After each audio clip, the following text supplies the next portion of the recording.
in this video, we're going to have a look at types of yarn and types of hooks, because obviously when you start into crochet, we've got to get to grips with the equipment we use. So I've got here a selection of my crochet hooks. You will find that you accumulate them once you start. Now at this end, what I've got is some metal hooks. Now these were mostly freebies, either from people who crochet and they weren't using them, or you sometimes get them free with magazines. That tells you here what size it is. You've got your hook, and obviously there's a little bit. They're great in that they're free, and if you're just getting started and you don't know whether or not you're actually going to enjoy it, it's not cost me a great deal.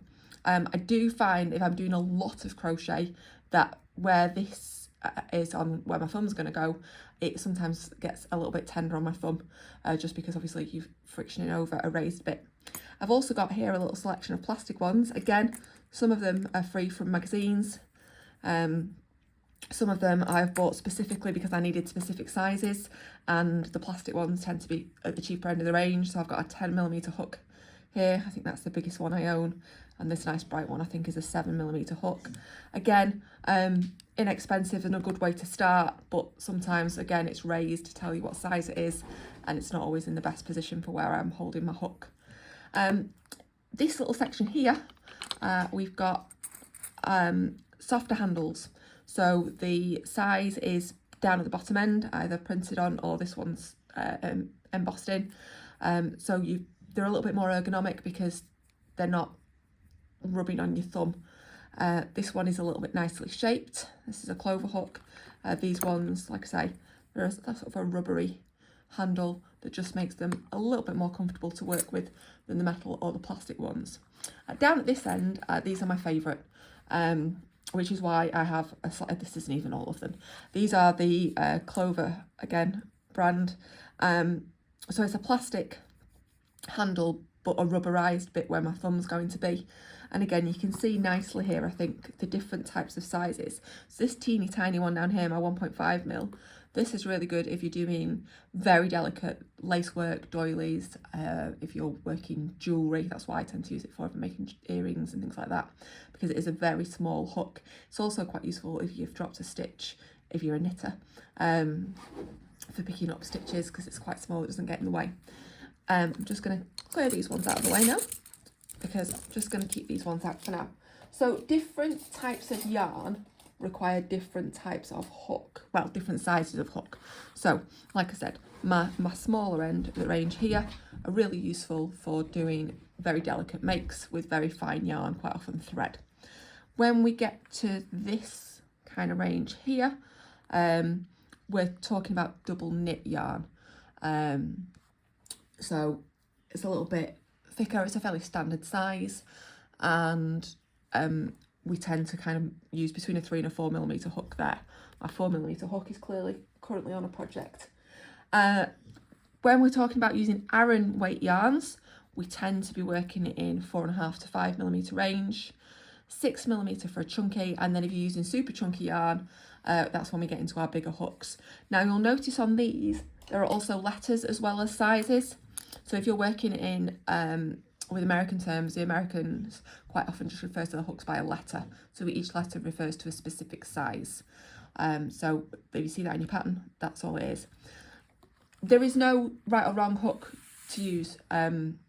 It's personal preference. The more you do, the more you try, the more you'll find which ones you're most comfortable with, and everybody is different. But like I say, the metal and the plastic ones at the cheaper end of the range, if you're just starting out, are a really good place to start. So that's your hooks to think about. Obviously you'll need a decent pair of scissors and some sewing needles for sewing it up your projects if you're making squares and sewing them together, or if you're making garments. This one's a nice set because I've got different sizes for different thicknesses of yarn. So if I'm using a chunky yarn, I've got a nice big thick hole in that to get through, and they're not too sharp, so they work really well for sewing up projects. So the next thing we need to think about is our yarn of choice. There are so many yarns out there that it can be difficult to know where to start.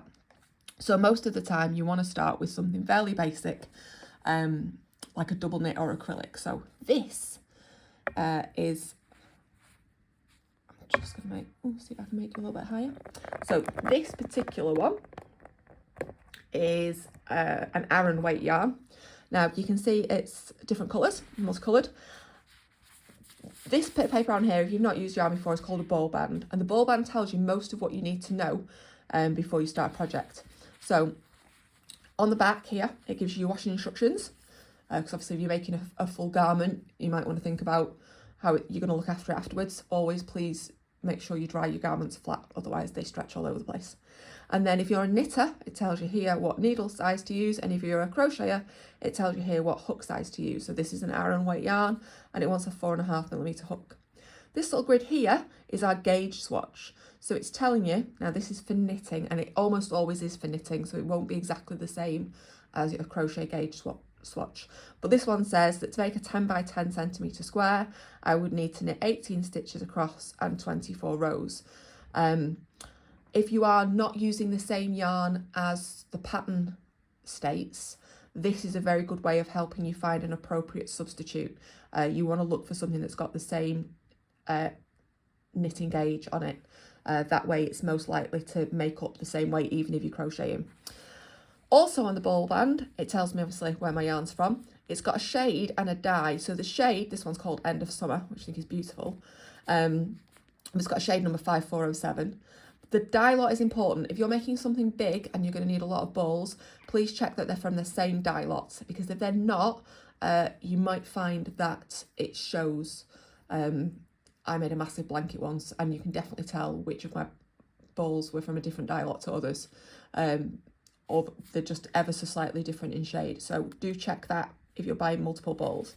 This one also very handily has a little picture of what it would look like if I knitted it up, so you can get an idea of how that might appear. It also tells me that this one is 100% acrylic, and that it's approximately 220 meters or 240 yards long on a 100-gram ball. Again, that's important because if you're making a garment, you want to make sure you've got enough. You don't want to have to go back to the shop and they've run out of your dye lot. So those are the things to look for on a ball band. Now, this being acrylic gives it certain pros. There are pros and cons to all fibres. Acrylic is great because it, again, as a novice, it's at the cheaper end of the scale, and it's durable. It washes well if you're making for children, and it's something that's going to need to go in the wash a lot. Acrylic can be a good choice. I've got an array of different ones to show you now, just to give you some different ideas. So this is an acrylic, and those are its pros. Now this one is a blend, so it's part acrylic, part wool, and obviously you can get pure wool. Wool has wonderful properties. It wears well, it lasts over time.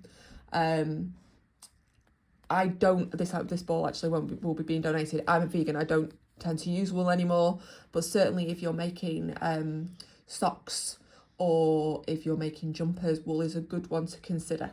Again, it's got all the other information on it. This is a nice chunky one, so it needs a 9mm hook. It feels quite soft. Merino wool in particular is a nice wool to work with. Some wools can be itchy. If you want to really treat yourself, you can go down the luxury end towards alpaca. That's super soft. I believe they even do yak wool as well these days. So there's another option. Our next option in our basics is cotton. Okay, so here's an example of cotton. This one is 100% cotton, and Drops Paris is a good value as well. Again, it's got everything I need on there. My hook size, my knitting tension, how much there is on the ball. Here's my colour and my dye lot. So the beauty of cotton, again, it's very good for bags. Some cottons are softer than others, so do have a feel. It's very good fun going to a yarn shop and just squishing everything. This one is what I've used for bags. They're good for summer garments. Cotton makes nice sort of spring jumpers as well. It holds its shape nicely as well quite a lot of the time. So those balls, what else I'm going to show you in a ball? This one, now, this is what we call an eyelash yarn. It is not everybody's choice. I've knitted with it more than I've crocheted with it, and it's definitely not a beginner yarn, because you've got to work with the strand and not the eyelashes, and sometimes people get a bit confused, and then you drop stitches and then things unravel. But they make really good toys. King Cole in particular do a lot of really nice patterns for making out of this yarn for knitted toys. But yeah, so that's in the sort of fun end of the range for when you're more experienced. And the last one I'm going to show you on a ball is one of my favourites. This is James C. Brett's Flutter by Chunky, and this is a chenille yarn. It is beautiful for baby blankets. It's really soft. I have made many blankets with this over the years, and I always get the same comment that the child will be 4 years old and that is still their favourite blanket, and it goes everywhere with them. Again, all the information I need is on here, how much, what it's made from, my washing instructions. Again, if you're making for babies, make sure you give the new mum the washing instructions, because you don't want them ruining something that you've handmade. This one's a chunky, so it's 6mm needles or around a 6mm hook, maybe 6.5. Knitting tensions there if you're substituting for another one. And again, I've got my colour and my dye lot on. So that's a nice one, like I say. The colour ranges are lovely. It comes in plain colours as well as this multicoloured one. So those are all things that come up as balls. So you can also buy yarn that comes in a cake, like this. Okay, again, still got its ball band on it. I love this bit that it says, with this cake I will make. I've got no idea. It's probably going to be a shawl one day, but in the meantime, it's just looking very pretty in my cupboard. Again, this is 1,000 metres. This is 3 ply. So this is probably the thinnest yarn in my yarn stash, which is why it's going to make a nice shawl, be a nice lace weight situation. It will need a finer hook, depending on how open I want to use it. And with cakes, we tend to do what we call a centre pull. So this got a lovely little heart tag on it here.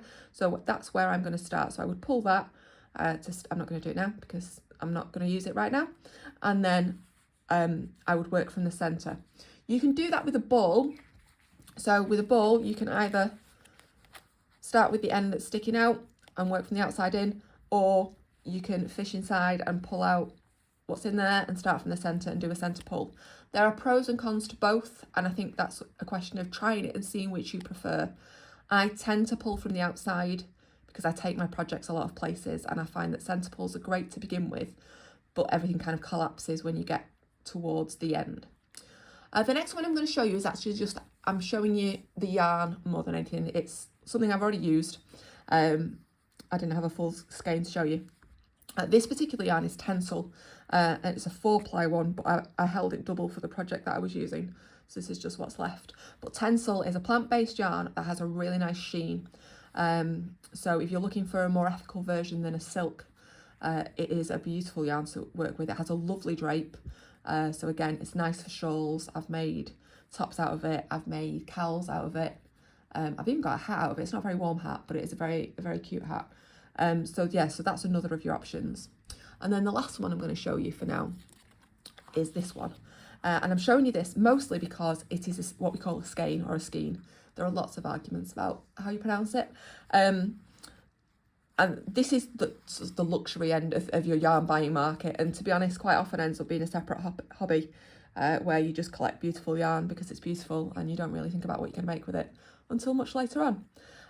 So for a skein, so this has been hand dyed by 3 Violet Buttons, which is again one of my favourite dyers for plant-based yarns.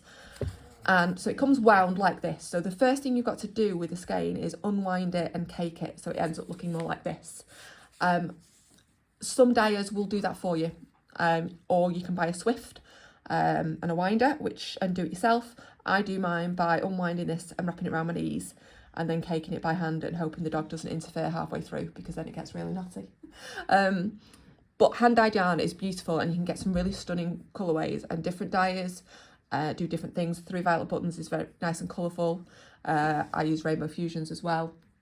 She does wool bases as well as plant bases. I know a lot of my fellow crocheters in my knitting group who like Siobhan's Crafts for hand-dyed wool. But like I say, this is a more expensive way to get started. If you're just getting started, starting at the beginning with your acrylic and just learning to crochet, and then building up and exploring the different fibres you can use. This one is a linen bamboo blend. So again, it will make a nice sort of open weave top, or it'd be nice for summer garments. It's lovely. It's got like kind of little bits on it now, but linen bamboo blends always make up really nice, I find, into summer tops. So those are the different options you're going to get. So to begin with, most of you are going to be looking at buying a ball of some kind of acrylic, probably in either double knit or Aran to begin with. It doesn't have to be fancy, you can get it in a plain colour. There are lots to explore. Do try and support your local yarn shop if you can. If you can't get to one, then lots of fun places to explore online as well. But yeah, you've got your book, get your yarn, get your wool, get your hook. That's the other thing you need. No, you don't need yarn and wool, you need yarn and a hook. And those two things are enough for you to get started with any of my Learn to Crochet videos. But yeah, have fun. I really do enjoy going and visiting my local yarn shop and just looking at all of the different things that they have to choose from.